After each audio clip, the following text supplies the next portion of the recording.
everyone, Miss Carrie here from Miss Carrie's Creations. Today I'm joining the creative design team for another monthly collab project entitled Creative Ways to Use Stencils. I will be sharing 2 Valentine card projects and showing you how to use your stencils on black cardstock. Let's go ahead and get started with the first project.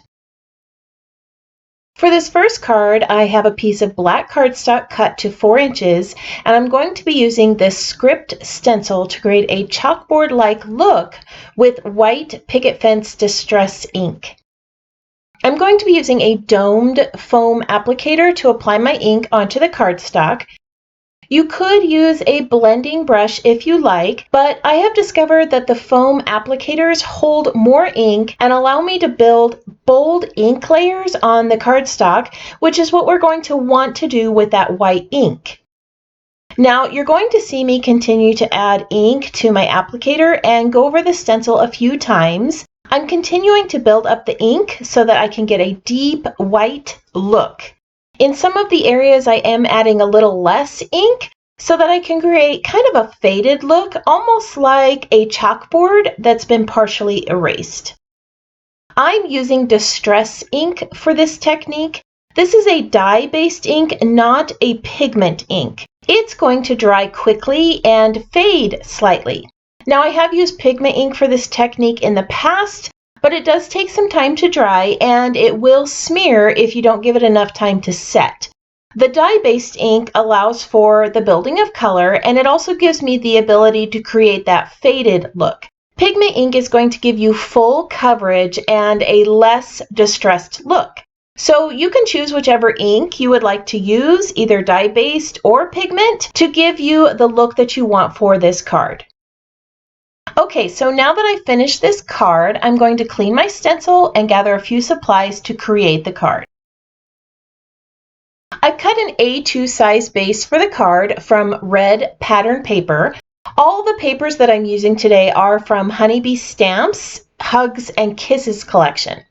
I have adhered the stenciled piece to the top, and I'll add another piece of pattern paper to the bottom half of the card.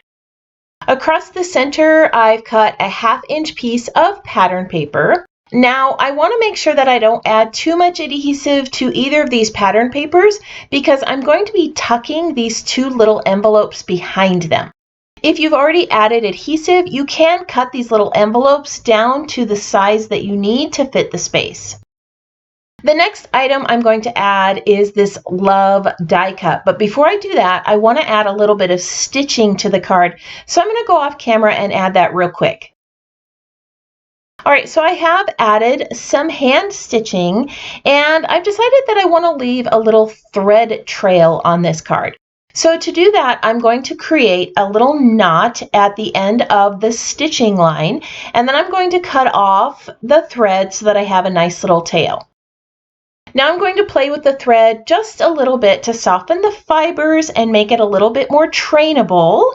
And then I'll create that little loop, which will be adhered in place with the sentiment. I'm going to be using a fine tip liquid adhesive to adhere the sentiment in place. I like the fine tip that this bottle has, but there are plenty of other fine tip glues out there. I just like this one because it adheres to almost anything, including acetate and glitter paper. Now, below the word love, I'm going to be adding the word you. This has been cut from some deep blue cardstock using some dyes, but you could easily make both of these sentiments with your Cricut, or you could use any other words that you might have in your collection. I'm going to use some foam dots to pop these letters up onto the card, and then we're going to add a few more other items.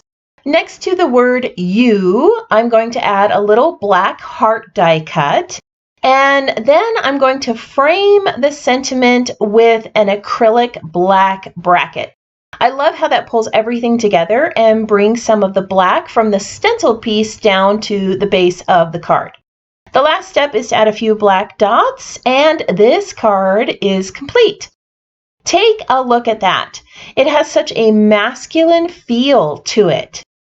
All right, so let's go ahead and start our second card. On this card base, I'm going to be using black cardstock once again. This time, we're going to be layering Distress Oxide inks and texture paste using a holly bough stencil. I'm down to the last of my texture paste here, and I'm scraping the bottom of the container today, but I have just enough to finish this project. I'm going to be using a plastic spatula to apply the opaque texture paste to the stencil. I want a nice thick layer so that I can have some raised images on my design. I prefer to use the plastic spatula over metal because they tend to give me a little bit more give when I'm applying the paste, and I'm less likely to scrape off the paste or catch the delicate images on my stencil when I'm adding paste or gel. Okay, so now that I have a nice thick layer of texture paste, I'm going to lift off the stencil and set this aside to dry. I still have quite a bit of paste on my stencil, so instead of scraping it off and putting it back into an empty jar, I'm just going to reuse the stencil and make another background real quick. This is such a versatile design that I can use it on just about any of my card projects. All right, I'm going to let this dry, and I'm going to go wash my stencil really well so that the texture paste doesn't dry onto the stencil, and then we can begin adding color to this stencil design. So here I've trimmed down the black cardstock to 5 1/4 inches, and I've let everything dry. Now I'm going to line up my stencil over the pattern. I'm going to use the little magnets to hold everything into place so it doesn't shift. And then we're going to add the color.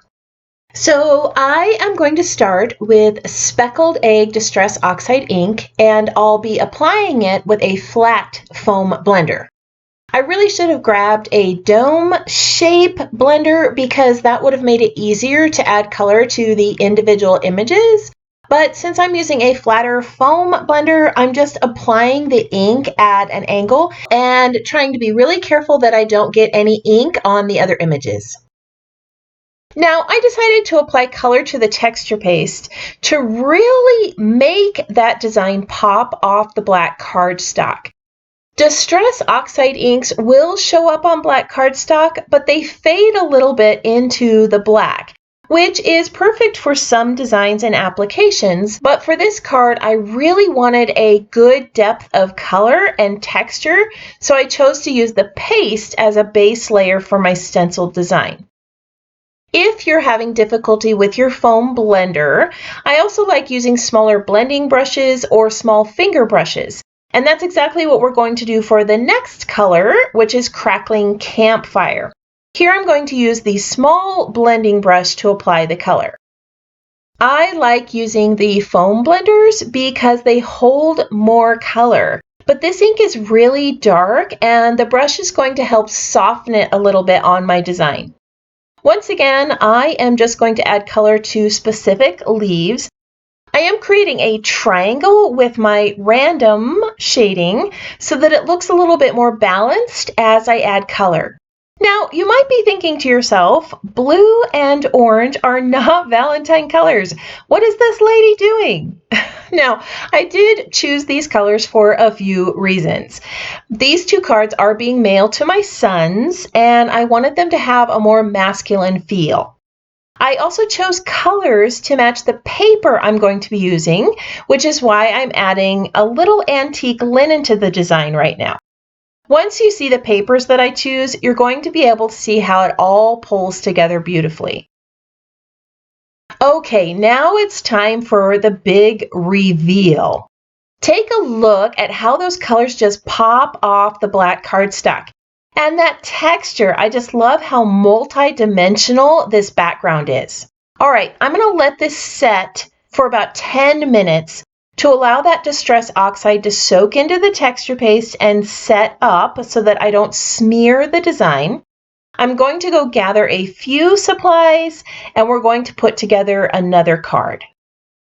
All right, I have gathered all the items I need for this card, including another great pattern paper from Honeybee Stamps. This one, as you can see, has the blue, the peach, the yellow, that orangey poppy color, and some black in the design. So it's going to go perfectly with the stenciled image I created. I've also cut a piece of white cardstock for backing my design and a 6-inch card base, which I've cut out of a deep green blue cardstock. I'm going to start out by adhering the triangle pattern piece onto the black cardstock. I did cut it a little bit larger than the cardstock, so I'm just going to have to trim it down when I'm finished. I know that that heart is going in the wrong direction, but it really won't matter because it's going to end up being covered up later on. Across the center of my card, I'm going to be placing this large die cut sentiment. But before I add that, I want to layer some leaves and twigs that will be peeking out behind it. I've cut out some larger leaves from vellum, which is going to help soften up some of those bright, bold colors I chose. I'm just going to stick these down with glue where the sentiment's going to be so that the adhesive doesn't show through. The next addition to the card is this pattern paper strip, which I've cut at 1/2 inch with a little chevron in the end. Atop that, I'm going to add this adorable little bluebird with the paper Valentine, and it matches all the other colors on the paper and the colors in the stenciled image. The sentiment also matches elements on my card, and that text happens to be the same color as my card base. So once this is all put together, the base of the card is really going to make those words stand out. Now this is a larger sentiment designed for a scrapbook page, so I'm going to place it diagonally onto the card to create a big, bold message on my Valentine. All of the die cuts that I'm using today come from the My Type collection, which has a really nice vintage feel. I'm going to layer this card front onto some white cardstock, which has been cut a little larger than 5.5 inches. Before I adhere the two together, I decided that I wanted to add a little black ink to the edges, so I'm just going to swipe my ink pad all around that white cardstock, and that is going to kind of match some of the other black items on the card and give it a nice distressed feel. So now that everything's been layered for the base of my card, I'm going to add a couple of other elements. I have cut some flowers from peach and pale pink cardstock, as well as a few leaves from white cardstock. These were cut using a new die set that I just purchased called Mini Blooms, and I am just loving it. Each of these flowers have an etched design that can be layered with all the other flower images in the set. I just really like the size of these. I have quite a few large flowers in my collection, and it's nice to have some miniature ones that I can pair with the large flowers or use on their own on my projects. So as I'm layering these flowers, I am cutting a few of them in half to make it easier to tuck under the sentiment and the bird. I am adding 2 different sizes of flowers, and I'm just kind of layering them randomly on the card, tucking them amongst all of the vellum leaves. After I've added the flowers, I'm going to add some leaves and sprigs that I cut from white cardstock. These are just getting tucked behind everything, and they're going to add some more neutral tones to balance out those bright, bold colors. It's also going to help kind of soften the card just a little bit. Now, above the sentiment, I decided that I wanted to add another die cut in that bright poppy red color. It matches the little heart on the bird's letter, and it matches some of the other heart images in that paper, so it kind of creates a nice visual triangle and adds a little bit more red to the design. All right, I'm going to add a few more finishing touches, and then we'll take a look at the finished cards. Here are the 2 stenciled Valentines I created today. Let's take a look at the larger card first so that you can see how I finished it off. I've added some black centers to the flowers to add some more black to the design, which matches the stenciled side of the card, which we created using a stencil. We used some texture paste and Distress Oxide inks to create those bright, bold images, and though they are non-traditional colors on this Valentine, that big, bold sentiment speaks volumes, and all the die cuts on this card just pull everything together. I really love how it turned out. The second card has a more masculine feel, but I really think anyone would like it. On this one, I use the stencil with white distress ink to give it kind of a chalkboard feel. I like how the big, bold sentiments really stand out on the card. Both of these cards use simple stenciling techniques that you can use on any of your future projects. Now, here are a few detailed images to help you see the textured stencil designs and all the fun layers I added to these cards. Thank you for joining me today for another card making project. I hope that you were able to learn something new and plan to try some of these techniques. If you would like to learn a few more stenciling techniques, the Creative Design team has some great tutorials for you this month.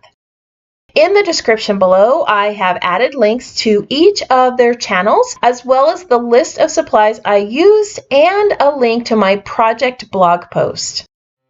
If you would like to see more card making tutorials, I have added a link to my playlist, as well as a link to the Creative Design Team playlist, which shows you more ways to use your stencils. If you would like to be notified of future videos that I add to this channel, go ahead and hit that subscribe button. I hope that you have a wonderful week, and I can't wait to see what you create.